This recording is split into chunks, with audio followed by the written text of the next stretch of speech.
నమస్తే నేను ప్రియ పల్లెలకు వార్తలకు స్వాగతం. రాష్ట్రంలోని కాంగ్రెస్ ప్రభుత్వం రైతుల పట్ల తీవ్ర వివక్షత చూపిస్తోంది అని బీఆర్ఎస్ ఎమ్మెల్సీ ఎంసీ కోటిరెడ్డి ధ్వజమెత్తారు. గత బీఆర్ఎస్ ప్రభుత్వ హయాంలో కేసీఆర్ ప్రవేశపెట్టిన 24 గంటల ఉచిత కరెంట్ను ప్రస్తుత ప్రభుత్వం సరిగ్గా ఇవ్వకుండా రైతులను ఘోరంగా మోసం చేస్తోంది అని ఆయన ఆరోపించారు. గుర్రంపొడు మండల కేంద్రంలోని బీఆర్ఎస్ రాష్ట్ర నాయకులు ఉపాసం గోపాల్ రెడ్డి క్యాంపు కార్యాలయంలో ఆయన జన్మదిన వేడుకలు ఘనంగా జరిగాయి. ఈ కార్యక్రమానికి ముఖ్య అతిథిగా హాజరైన ఎమ్మెల్సీ కోటిరెడ్డి కేక్ కట్ చేసి పాసం గోపాల్ రెడ్డికి పుట్టినరోజు శుభాకాంక్షలు తెలిపారు. అనంతరం ఆయన మీడియాతో మాట్లాడుతూ కాంగ్రెస్ ప్రభుత్వ వైఫల్యాలపై తీవ్ర స్థాయిలో మండిపడ్డారు.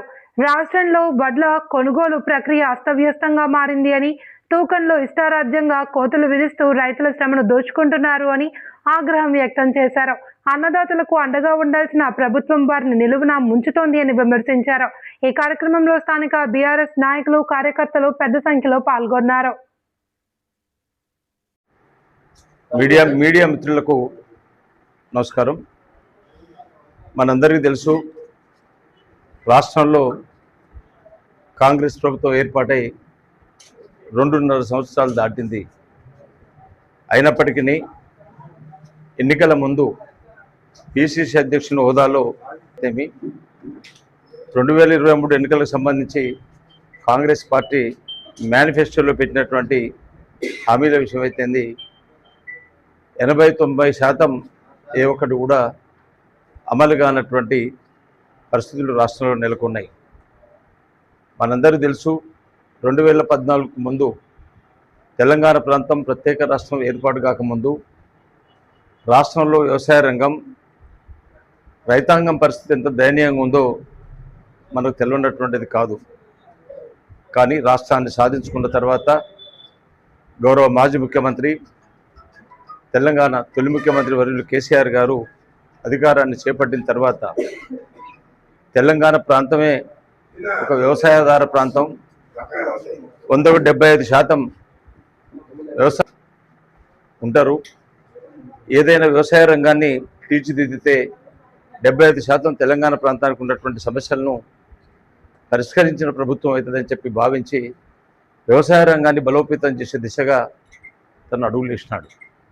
దాంట్లో భాగంగానే వ్యవసాయ రంగంతో పాటు ఇతర రంగాలకు 24 గంటల పాటు నిరంతర విద్యుత్తును అందించడంతో పాటు, మనందరూ తెలుసు, మెట్ట ప్రాంతాలలో విద్యుత్ రంగం మీద ఎంత ఆధారపడి వ్యవసాయం చేసేటువంటి వాళ్ళు రైతులు రాత్రులు పోయి మోటార్ వేసి వస్తే ఎన్ని గంటలు కరెంట్ వస్తుందో తెలియనటువంటి దయనీయమైనటువంటి పరిస్థితి. 2 మళ్ళు నీరు బారకముందే మళ్ళీ కరెంటు పోయేటువంటి పరిస్థితి. ఆ పరిస్థితి నుంచి తెలంగాణ రాష్ట్రం వచ్చిన తర్వాత, గౌరవ కేసీఆర్ గారు ముఖ్యమంత్రి అయిన తర్వాత ఏ ఒక్క నిమిషం కూడా కరెంటు పోయినటువంటి పరిస్థితి రైతాంగం విద్యుత్ అందించి వ్యవసాయ రంగాన్ని బలోపేతం చేయడం జరిగింది.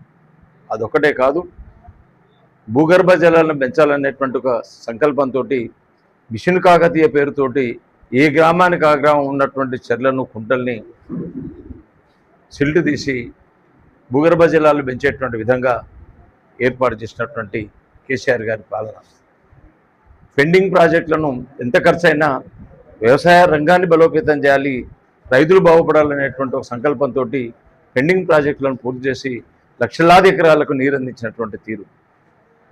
ఇదొకటే సరిపోదు. రైతు సీజన్ రాగానే పెట్టుబడి కోసం ఎదురు చూడకూడదు.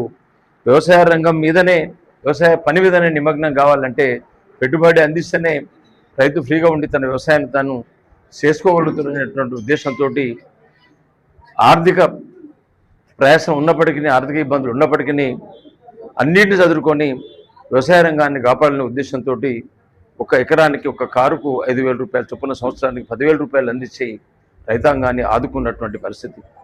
ఈ విధంగా దాదాపు 9.5 సంవత్సరాల పరిపాలనలో తెలంగాణ వ్యవసాయ రంగాన్ని భారతదేశంలోనే తెలంగాణ రాష్ట్రం అంటే నెంబర్ 1 రాష్ట్రంగా తీర్చిదిద్దినటువంటి పరిస్థితి మనందరికీ తెలుసు, తెలంగాణ ప్రజానీకానికి తెలుసు.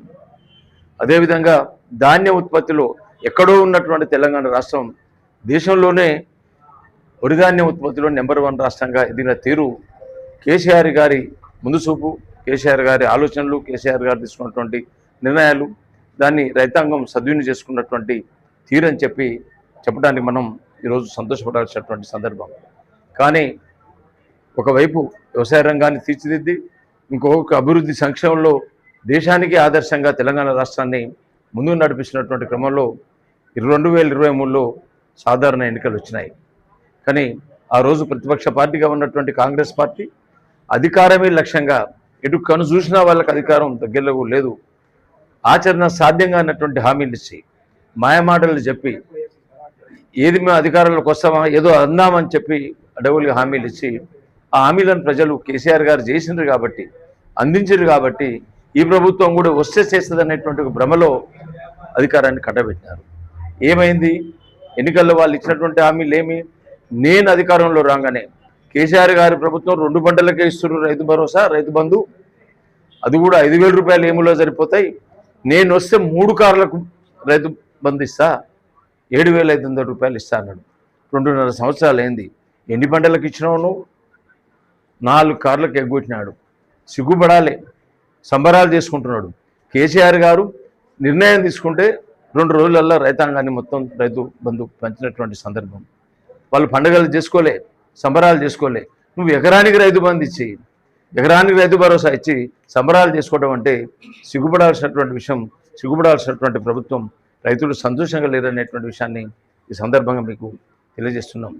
నిజంగానే పండించినటువంటి పంటను ఆ రోజున్నటువంటి భారత ప్రభుత్వం తెలంగాణలో ఎక్కువ ధాన్యం ఉత్పత్తి అవుతుంది, మేము కొనలేమని చెప్పి చేతులు ఎత్తేస్తే భారత ప్రభుత్వాన్ని నిలదీసి కావాల్సినటువంటి పంటను కొనుగోలు చేసేటువంటి విధంగా రాష్ట్రంలో ఉన్నటువంటి ప్రజాప్రతినిధులందరినీ ఢిల్లీ తీసుకుపోయి వాళ్ళ ముందర నిలబెట్టి వరి ధాన్యాన్ని కొనుగోలు చేసే విధంగా చర్యలు చేపట్టారు. అప్పటికి కొంత వాళ్ళు కొనకపోతే రాష్ట్ర ప్రభుత్వం ముందుకు వచ్చి వ్యయప్రయాసాలు కూర్చి పండిన ప్రతి గింజను కొన్నటువంటి పరిస్థితి ఆనాడు ఉంది. ఈరోజు వరిధాన్యం ఉత్పత్తిలో భారతదేశంలో నెంబర్ 1 అయిందంటే కేసీఆర్ గారి నిర్ణయాలు, కేసీఆర్ గారి ముందు చూపు. అంటే పండించినటువంటి పంటను కొనలేనటువంటి నిస్సహాయ స్థితిలో ఉన్నారు ఈ ప్రభుత్వం. నేటి ప్రభుత్వం ఇప్పుడు 3 నెలలు కాంట అయినా రైతులలో మొన్నటి దానిక వరిధాన్యాన్ని కొనుగోలు చేయలేనటువంటి పరిస్థితి. దాని మధ్యలో దళారీల దోపిడీ, మిల్లర్ల దోపిడీ.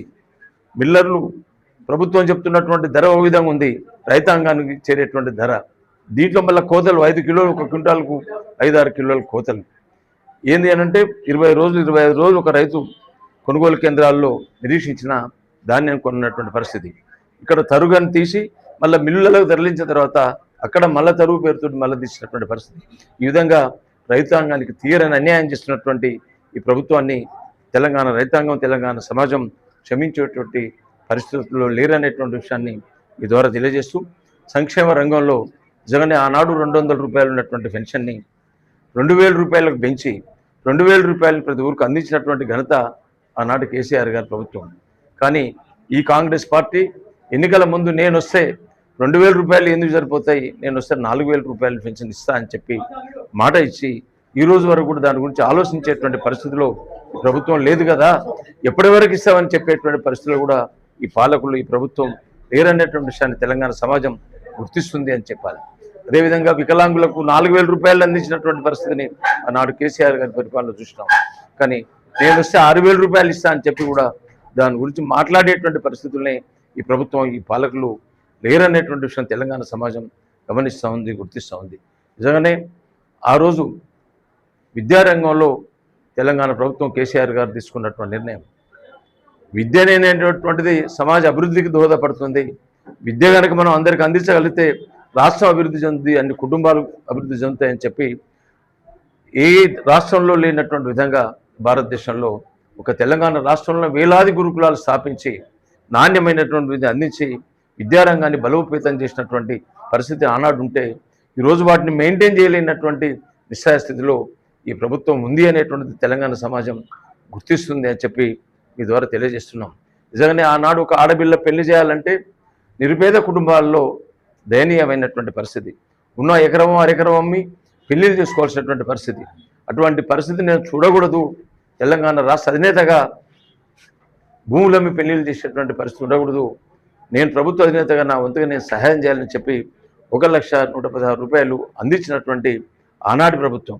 నేను వస్తే 1,116 రూపాయలు కాదు, తులం బంగారం ఇస్తానని చెప్పి మాటలు చెప్పి దాని వరకు ఎప్పటి వరకు ఇస్తారు, ఇచ్చే ఆలోచన కూడా ఈ ప్రభుత్వం చేయడం లేదు అని చెప్పి తెలంగాణ సమాజం ఆలోచిస్తుంది, గుర్తించిందనేటువంటి విషయాన్ని మీ ద్వారా తెలియజేస్తూ చెప్తున్నారు వాళ్ళే ఇక బంగారం మర్చిపోమని. మరి నీ ఇచ్చిన హామీలు ఏమైనాయి, ఇచ్చిన మాటలు ఏమైనాయి? ఏ ఒక్క హామీని నిలబెట్టుకోలేనటువంటి పరిస్థితుల్లో ఈ ప్రభుత్వం, ఈ పాలకులు ఉన్నారు. అన్నిటికీ మించి ఈ అసమర్థ ముఖ్యమంత్రి, విషయ పరిజ్ఞానం లేదు ఆయనకు, అవగాహన రాజ్యం, అనుభవం లేనటువంటి ముఖ్యమంత్రి.